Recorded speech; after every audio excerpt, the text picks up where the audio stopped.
Hi guys, welcome back to Freelancer Masterclass. I am Mike Volkin, the lead instructor. Today we're going to be talking about how to get press as a freelancer. Now, one of the things that I want to just talk to you today about is not just how to get the press, but also what to do once you get the press or are trying to get the press, because a lot of people approach it wrong. So let's go ahead and take the approach of, first of all, how do you get press? All right. The best thing that I've been doing lately is guest podcasts. All right, that is very hot. So what you do is you go to Google or any search engine, right? You type in podcast and then whatever industry you're in. Let's say you're a copywriter. You just type in copywriting podcast, and you look for podcasts that often have guests on. A lot of them don't. Some of them do. All right, this works very well. There's also a lot of agencies that will do this if you want to pay for it, but this is a service that you can do yourself for free. You don't have to pay for it. Simple Google search. There's also podcasting search engines, right? And so all you have to do is maybe go to iTunes and then search for any keyword like copywriting, for example, or marketing strategy or digital marketing, whatever the case. Find a podcast that you like, listen to a couple of them. That's important. Don't just reach out to podcast hosts. Reach out to them after you listen to them. Oftentimes, their contact information will not be readily available. So you have to go to the website. Almost every podcast has a website or some kind of web page where you can contact the host. All right. So what you want to do in that case when you reach out to them is have some questions ready. So we want the host to do as little work as possible. Okay. So what you do is you say, hey, I'm interested in being a guest in your podcast, compliment the podcast a little bit. I love it. I listened to your last couple shows, or I listen to it regularly. Don't lie. Don't say you listen to it regularly when you don't. But then you say, listen, I'd love to be a guest. I think I can add this value to your audience. Here's 6 questions that you can ask me if you're interested in having me on as a guest. Now, the reason why podcasters love that is because they don't have to do any work to have you on as a guest. When I get approached, which is almost weekly, to be a guest on my show, they are many times just like, hey, can I be a guest on your show? They make me do the research about them. They make me come up with questions about them. And it's a lot of work. It's like you're asking time of me to do that. And so almost 99 out of 100 times, I would think that I wouldn't do that. I've only done that once when I was a pretty decent name brand person who came out and emailed me and wanted to be on the show. But other than that, I don't, unless you spoon feed me what exactly you want, I won't have you on. And it doesn't have to be it shouldn't be self-serving. It shouldn't be like, here's why I'm so great. It should be like, here's how I can help your audience. Those are how the questions should be worded. So do guest podcasting. I could do a whole hour on that, but let's leave it at that. There are also services that will help you understand which journalists are looking for specialists. For example, if you go to muckrack.com, that's muckrack.com, you will find a keyword search, and there's a free service, I believe, but there's also a paid service. Now, in full disclosure, I have only gotten 1 or 2 pieces of press from Muckrack, and I monitor them daily. It doesn't work out for me that well because I'm so picky on what type of press I want. And those that I do follow up with, usually there's a lot of people reaching out to them, but I'm on the free plan. So if you're on the paid plan, I think you get some kind of extra deliverability to your pitch. But what this service does, and there's other services like them, you could just go to Google and type in Muckrack competitors. But what you do is you create a profile on what your specialty is, right? So say copywriting, for example. And then you're going to get alerts for journalists. They have thousands of journalists, and the journalists go to Muckrack and they say, hey, I'm looking for a specialist interview for the radio or for a magazine or TV or whatever.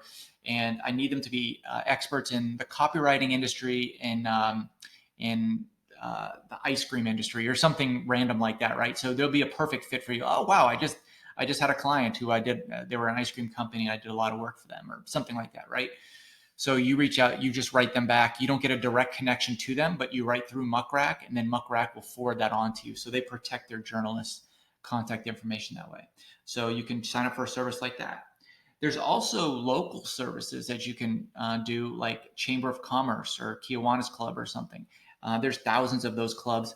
Just go to Google, type in your city name or your county name and the word Chamber of Commerce. Now, what they do at the Chamber of Commerce is they meet. There's usually business influencers that all meet. And then usually, if they're not influencers themselves, they'll know somebody who can get you press. Now, you don't go to these meetings just for that purpose and say, hey, nice to meet you. Can you get me some press? Hey, nice to meet you. Can you get me on TV? It's about developing relationships, right? It's about really enjoying going to these meetings and providing value. And through that, you'll be a local leader. That is, of course, there's a lot of people that don't want to go that route because it's very slow and a lot of people don't like in-person networking, but that is probably the best long-lasting way to get press, especially local press, okay? There's also newsletter outreach. How many of you, raise your hands, I can see you. How many of you subscribe to newsletters? Okay. Hopefully you subscribe to my newsletter at freelancermasterclass.com. But at any rate, newsletters are a great way to get press. How? Well, newsletters are always looking for content, okay? Newsletter writers. So if you're a subscriber to a newsletter, chances are thousands of other people are as well. And you just reply to their newsletter email, unless it's like one of those do not reply, or you find the website that sends that newsletter out and you say, hey, listen, here's how I can provide value to your newsletter. Can I be featured? A lot of times there are influencers that are in that newsletter looking for content themselves. So if you're featured in a newsletter, sometimes you'll get a response from some of those newsletter subscribers saying, hey, I'd like for you to be featured in my newsletter, or I'd like you to be in my podcast, or something like that. Okay. A really easy way to get press for all of you is do social posts with tagging. If you do a social post that's informative and not self-serving, I mean, don't say, hey, here's how I'm great. Social posts and then tagging someone that you want the attention from. So you can tag Kim Kardashian, or I doubt that's who you want to get attention from, but whoever it is, you tag that company or that person in your post. Depending on how big the company is and who's monitoring it, they may or may not look at the post and then see it, but at least it's a way for you to get attention from that company. Okay.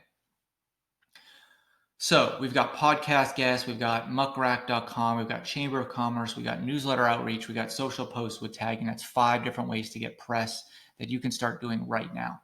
But then there's a way of like, how do you go about getting the press? Well, number one, you have to have a story.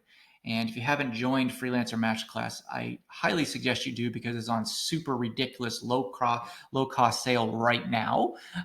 It's never been offered for this low of a price. So check it out at freelancermasterclass.com. The reason why I say that is because we have a whole section, a whole class detailing on how you can create your own story. All right. And I give examples of stories and walk you through how you can create your own. But people respond to stories. Press respond to stories. They want stories. When there's a tornado that hits in your area, they're going to go out there. They're going to go talk to someone who lost their husband and be like, yeah, my papa got lifted by a tornado and now he's with the Jesus or something. You know, there's a story about he was the greatest pa ever, you know. So that is how stories are made. You basically go to the source.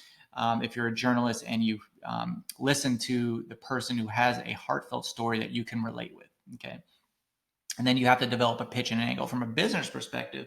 Having a story like I'm a Republican, right? And this is how my brand represents Republicans, right? That's not a pitch. That's an angle. The pitch is how you can specifically help Republicans, or how your brand does that, you know, as an example.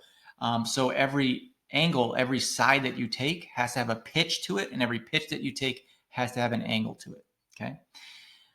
Lastly, have a brand that's memorable. Again, Freelancer Masterclass, we show you how to develop a brand. In fact, we have 9 modules. One of the brands, the second one, or one of the modules, the second one, is all about developing your own brand. So if you have a brand that people can resonate with, you're more likely to get attention from a journalist. So 3 tips: have a story, develop a brand within that story, and then within that brand and that story becomes a pitch and an angle. So those are 3 big tips for you. So on this short video, I've given you 5 ways to get press, and then 3 ways to get press from those methods of getting press. All right. So I hope this helps. Good luck.